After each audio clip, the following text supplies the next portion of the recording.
Welcome back to Viking Valhalla Stories. Before we dive into today's incredible story of loyalty, destiny, and the birth of legends, please hit that like button. If you're ready for an epic journey, subscribe to join our community of mythology lovers. And let me know in the comments where in the world you're watching from. I love hearing from all of you.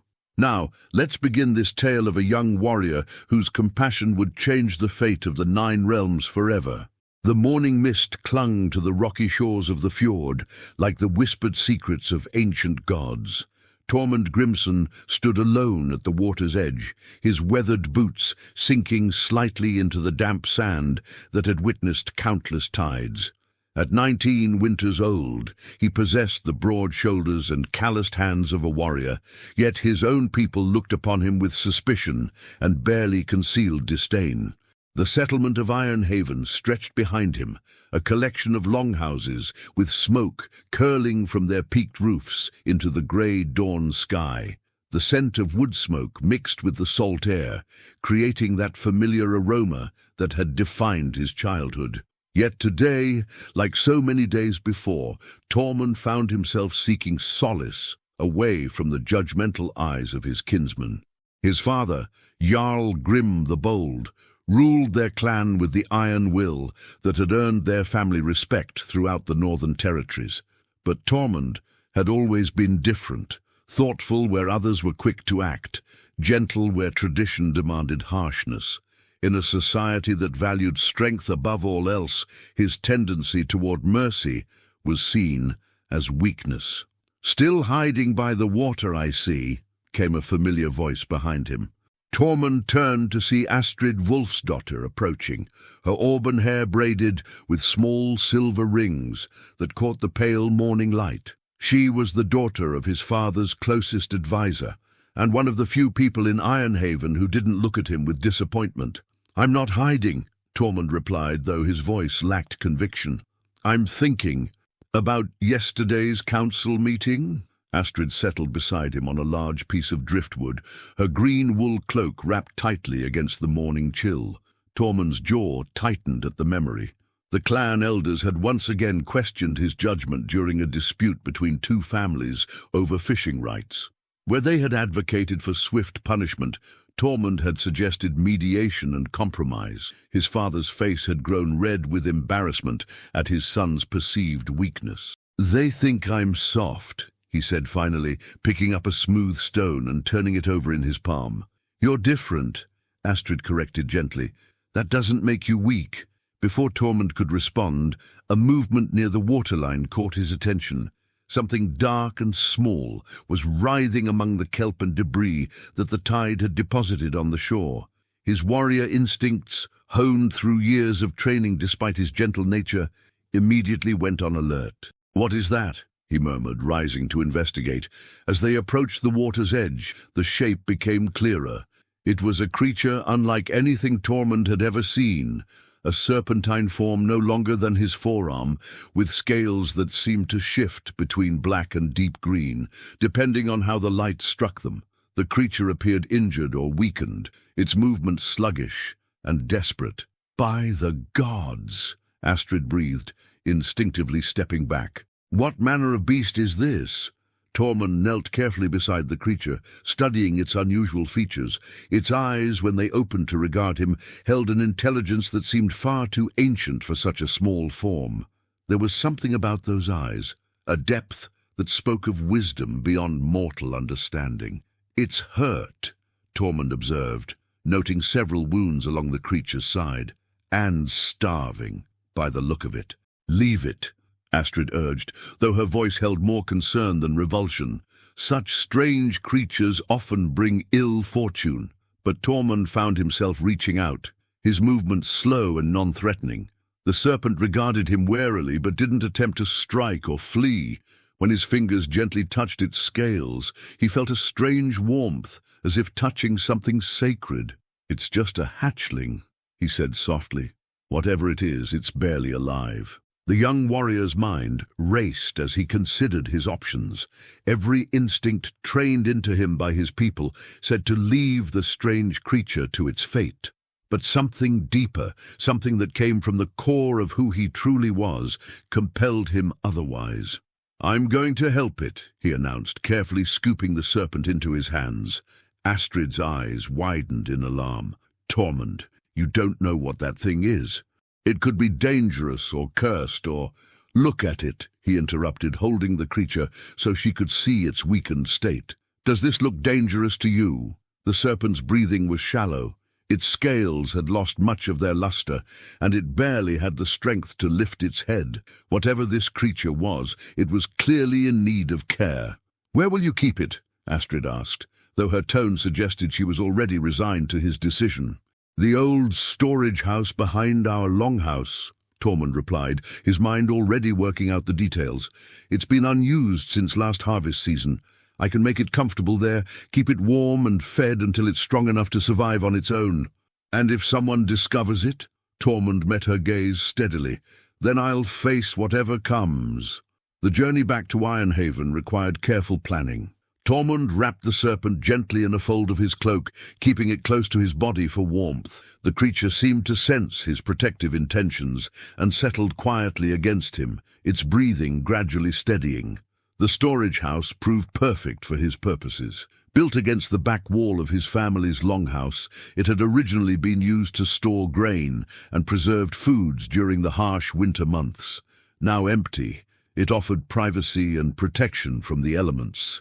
Tormund quickly set about making it habitable for his unusual charge. He gathered soft furs and wool to create a comfortable nest, ensuring the serpent would be warm and secure.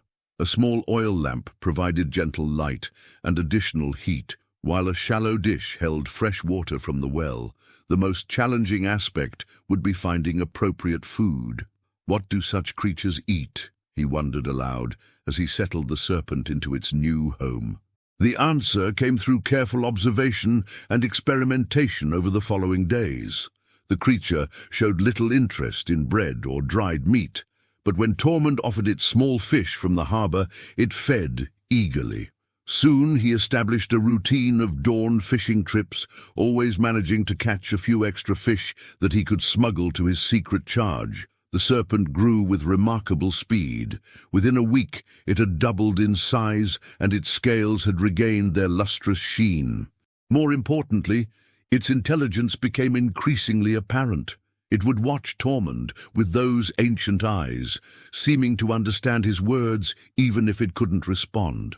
When he spoke to it during his daily visits, the creature would lift its head attentively, as if genuinely listening. "You're quite the listener," Tormund observed one evening, stroking the serpent's smooth scales. "I've never had anyone pay such attention to my thoughts." The creature's response was a gentle nudging against his hand, and Tormund could have sworn he saw understanding in those mysterious eyes. However, keeping such a secret in a close-knit community proved increasingly difficult. His frequent disappearances and the extra fish he regularly caught began to draw unwanted attention. Other warriors in training noticed his distracted behavior during practice sessions, and servants whispered about strange sounds coming from the storage house area.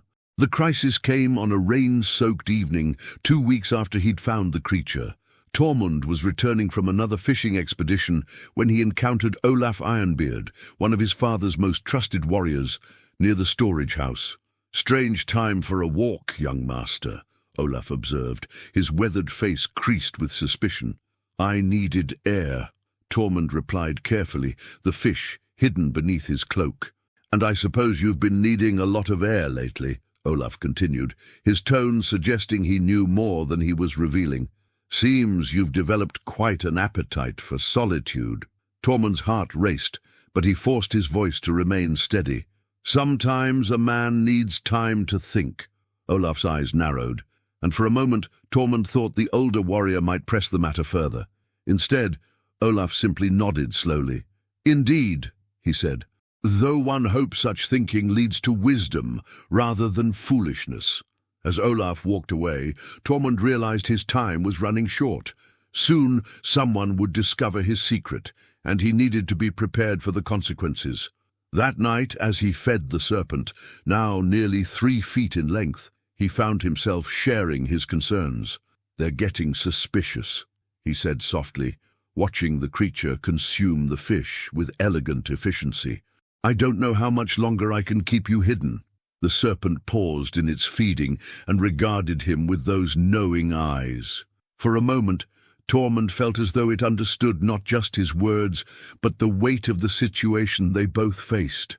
The autumn winds carried the scent of coming winter as they swept across Ironhaven, rattling the shutters of the longhouses and sending fallen leaves dancing through the settlement's narrow pathways.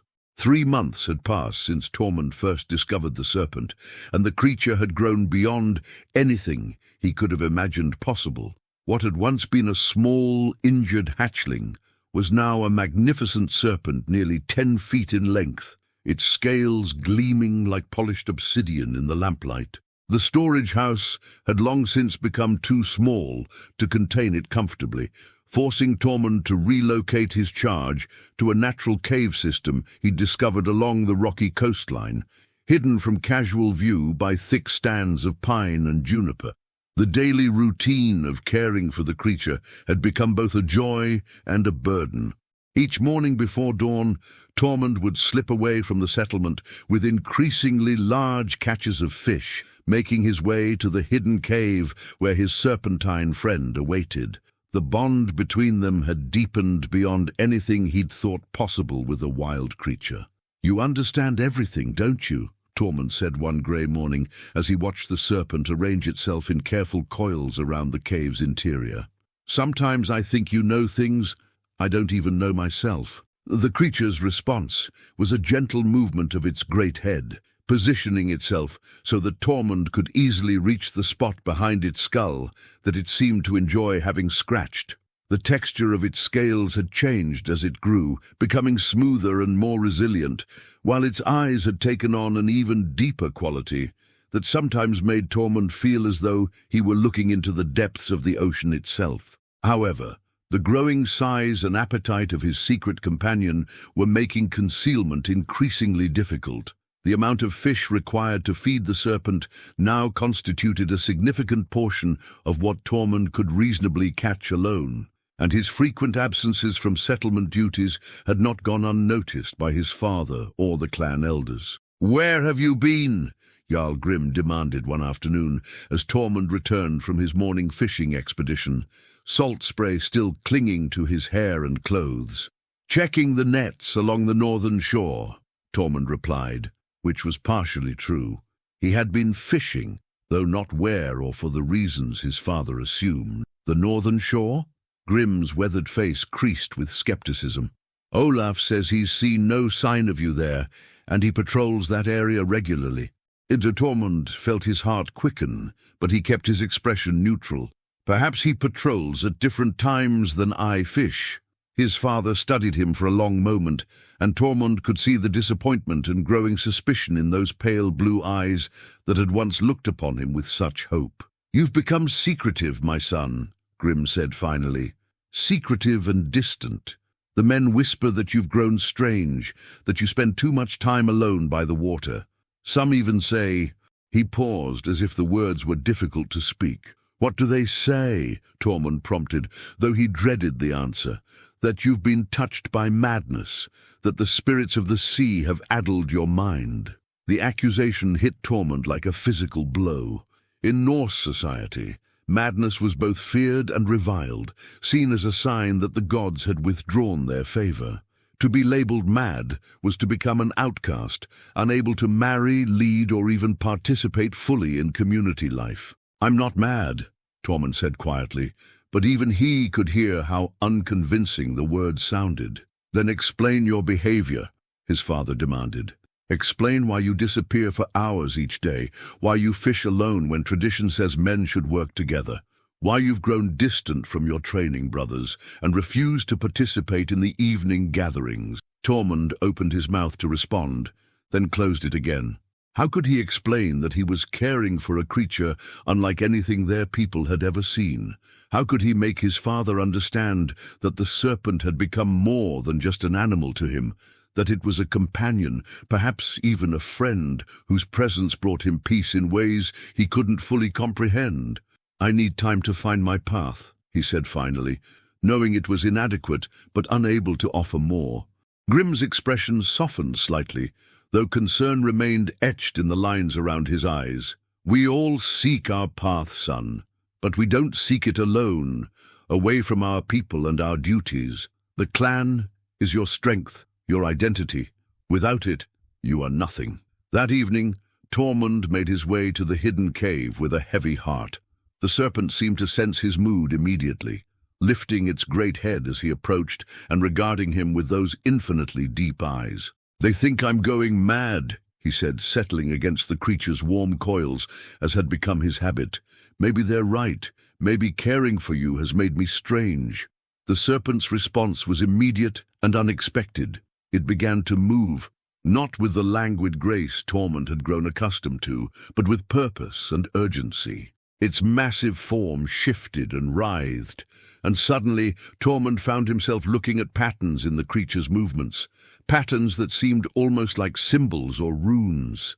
"What are you trying to tell me?" he whispered, watching in fascination as the serpent continued its strange dance. The creature paused, fixing him with its gaze, and in that moment, something extraordinary happened.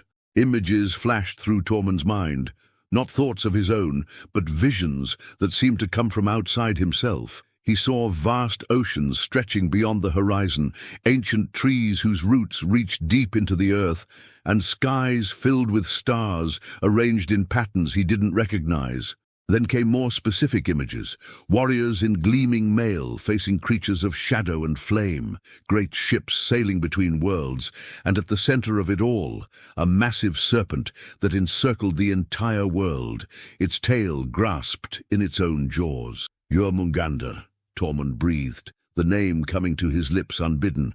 "You're showing me the World Serpent." The creature's eyes seemed to gleam with approval, and suddenly everything became clear. This was no ordinary animal he had rescued from the shore. This was something far more significant, something whose very existence was woven into the fabric of the world itself. "But that's impossible," he continued, his rational mind struggling with the implications. "Jörmungandr is a creature of prophecy, of the end times. You're just—" He trailed off as he looked at his companion with new eyes. The size, the intelligence, the way it had grown so quickly, the strange connection he felt to it, all of it suddenly made perfect sense. "You are Jörmungandr," he said with growing certainty. "Somehow, impossibly, you're the World Serpent itself." The creature's response was a gentle nudging against his shoulder, and Tormund felt a warmth spread through him that had nothing to do with physical temperature. It was acceptance, gratitude, and something deeper, a bond that transcended the usual relationships between human and animal. Over the following days, this revelation changed everything about how Tormund viewed his situation. He was no longer simply caring for an unusual creature. He was nurturing something that would one day play a crucial role in the fate of all the 9 realms. The responsibility was both thrilling and terrifying. The serpent's growth accelerated even further, and within weeks it had reached proportions that made the cave cramped and uncomfortable. Tormund began leading it to larger caverns deeper in the coastal cliffs, spaces that opened onto the ocean itself, where the creature could swim and exercise in the deep waters. It was during one of these excursions that disaster struck. As Tormund waited by the cave mouth for the serpent to return from its swim, he heard voices approaching along the coastal path, voices he recognized with growing dread. "The tracks lead this way," Olaf Ironbeard was saying, his tone grim with purpose. "Whatever he's been hiding, we'll find it today." "I still can't believe young Tormund would deceive us," came another voice, that of Eric Stormson, another of his father's warriors. "The evidence is clear," Olaf replied. "Strange sounds, missing food, secretive behavior. The boy is either mad or involved in something dark. Either way, the Jarl must know the truth." Tormund's heart pounded as he realized they were only minutes away from discovering the cave. In the water below, he could see the serpent's massive form moving through the depths, unaware of the approaching danger. Without thinking, he dove into the frigid water, swimming down to where Jörmungandr waited. The moment his hand touched the creature's scales, images flashed between them. His urgent need for the serpent to hide, to swim deep and stay hidden until the danger passed.